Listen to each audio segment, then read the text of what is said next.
It is a work of beauty and precision. Each hour, each minute, each second is arrived at with absolute accuracy. It is composed of almost 1,000 parts. Springs and gears, levers, wheels, jewels, glass. On the back are engraved the initials of the owner, JWB. This is the watch of a murderer. It is now 2:20. He will kill at 10:17 tonight.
Mary?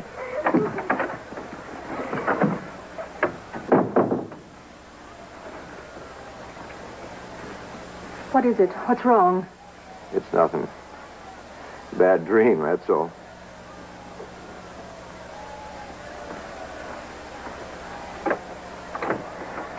Tell Mr. Hay to come in here, please. I told you I shouldn't take a nap after lunch. Not when I've stuffed myself with all that apple pie. What did you dream? Well, I don't know. It was nothing. Now, look at that time. Almost 2:30. Half the day gone. Tell me. Oh, Mother. What did you dream? Well, I dreamt the South won the war. And they put me on exhibition in a little cage. Only nobody would pay a nickel to come see me. Abe, I mean it. So I said, oh, come.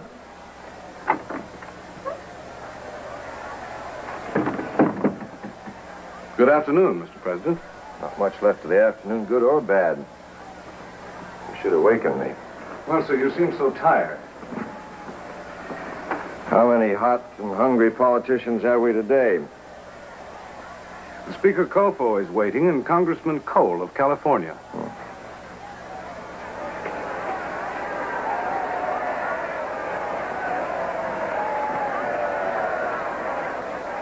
Look at me. Did you ever see such happiness? Why, they're busting with it. Married? Today, for the first time in 4 years, the war is spoken of in the past tense.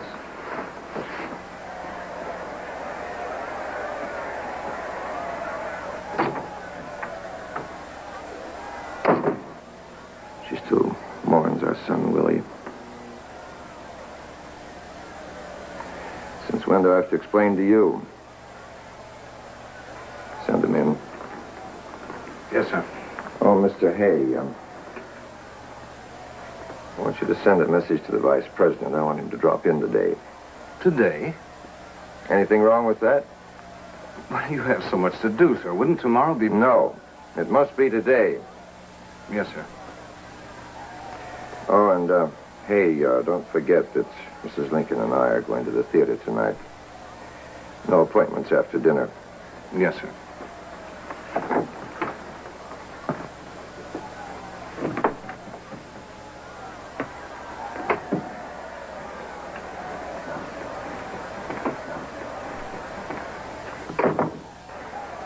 Oh, Mary, please be happy. It's such a wonderful day. Please don't spoil it.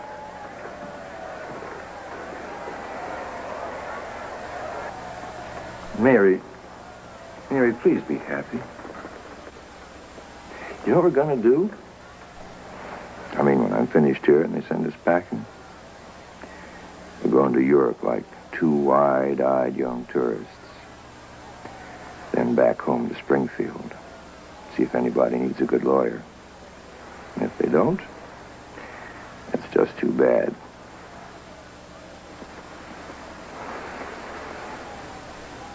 Oh, what's so awful about a few acres along the Sangamon? Spending our days on our front porch, rocking back and forth, swatting mosquitoes.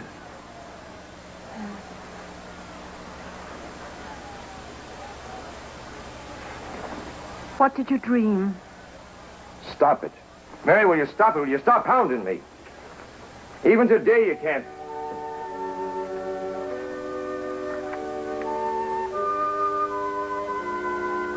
I'm sorry, Mother. But when I'm tired, you shouldn't badger me like that. Abe.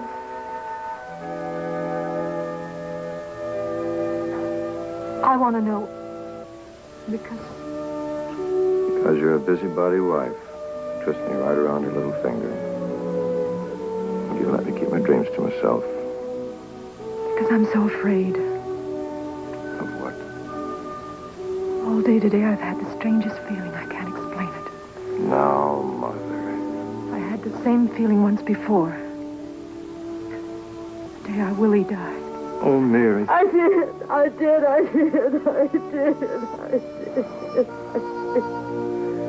By tomorrow, you'll see it'll be all forgotten. Minutes after 6. It is 4 hours and 10 minutes before the murder. The president is just finishing his evening meal. He bites into a pear and jokes with his boys. The sun has reached the horizon and night comes swiftly. And with it, an inexplicable knowledge of what is to be moves everywhere. In North Carolina, in a Union Army camp, a barber suddenly stops shaving a soldier. His hand trembles, and he murmurs, "Something bad is happening to Mr. Lincoln." In southern Illinois, an old lady who helped to raise Lincoln bursts into tears without knowing why. In the living quarters and editorial office of the Elgin Eagle in eastern Pennsylvania, something absolutely unexplainable is happening. He's not there. Where is he? He's in the print shop. What's he doing there? From the sounds of things, he's working. Doesn't he know that a stroke is nothing to be treated lightly? Oh, I told him that, but he locked the door. Maybe he's had another attack.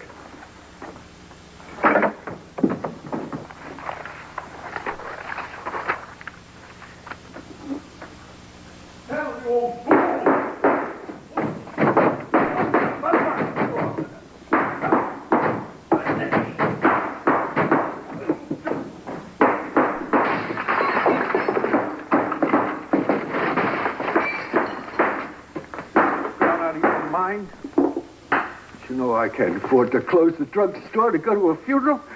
And the doc told you to...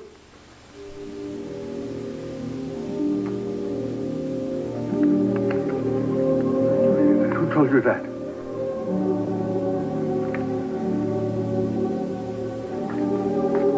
Miss Doc! Come in here and hurry! The way people are. What do you want? A howling mob in here that burned down the place for spreading these lies? Matter? Is he sick? Shall I run for the doctor? Where could he have heard that?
Is less than 3 hours away.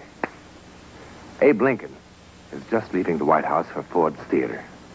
A guard very close to him calls, "Good night, Mr. President." After pausing a moment, Lincoln replies, "Goodbye." 830 miles from Washington, in the vicarage at the First Congregational Church, the minister, Jonathan Stroom, is resting after a long day in his church.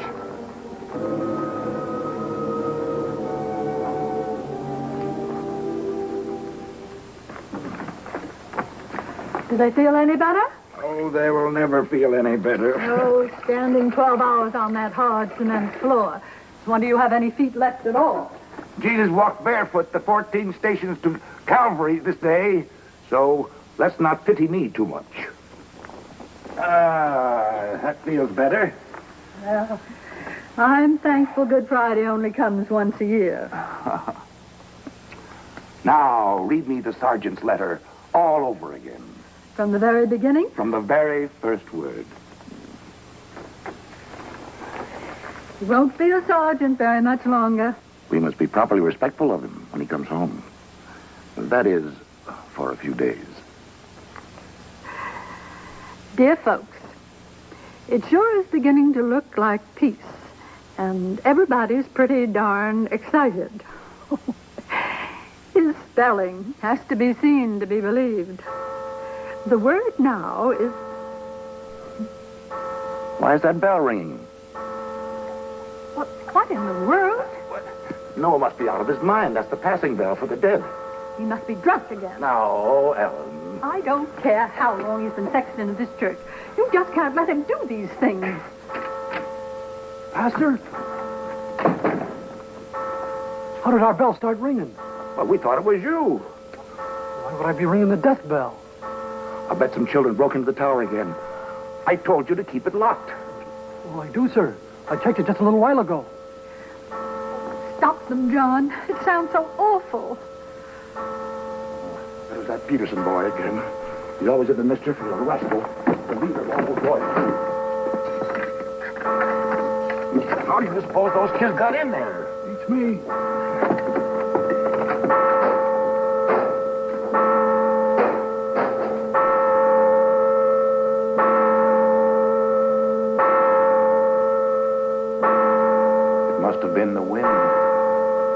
What wind, Pastor? Is in the presidential box at Ford's Theater. The play is more than half over. John Wilkes Booth walks calmly through the lobby, nods to the ticket seller, listens to the audience laughing at the simple humor of our American cousin. He starts up the flight of wooden stairs.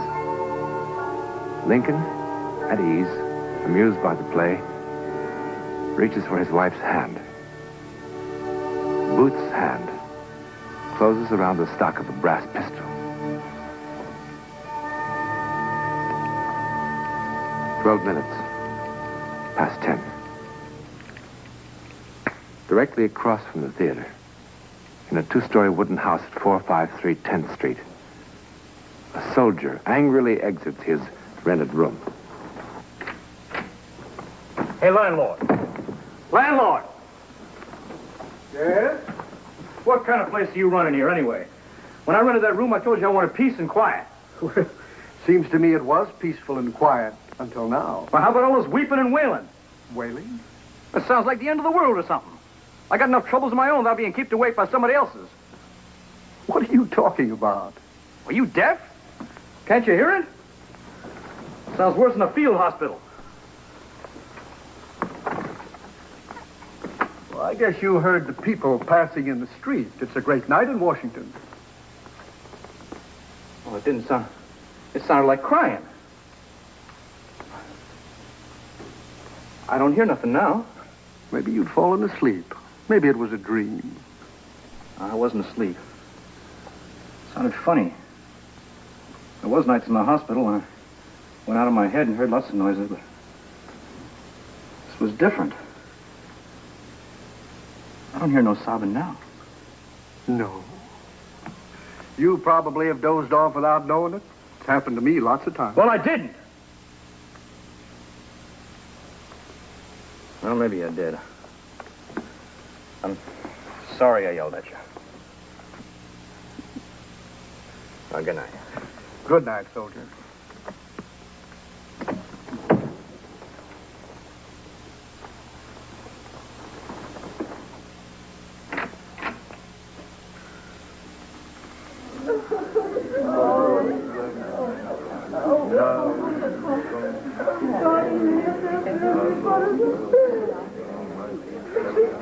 What is this?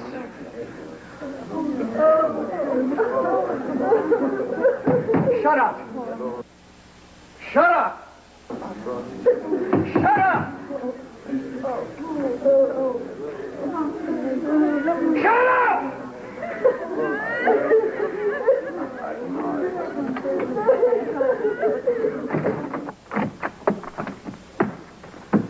What's the matter now? Oh, that room ain't for me. Well, you won't find another bed in this city, not tonight. Well, then I'll sleep in the park. Well, here, I'll give you your money back. I don't want to keep it, not if you're not going to keep the room. Well, you think I'm going to stay in any room with this sobbing and weeping and wailing and crying all night long? I need a room with a bed. What is it? The president. He's been shot. He's dying. Well, come on, man. Where? I said where? I've got a room at the end of the hall. In here. The great heart of Abraham Lincoln will cease to beat at 22 minutes and 10 seconds past 7 a.m.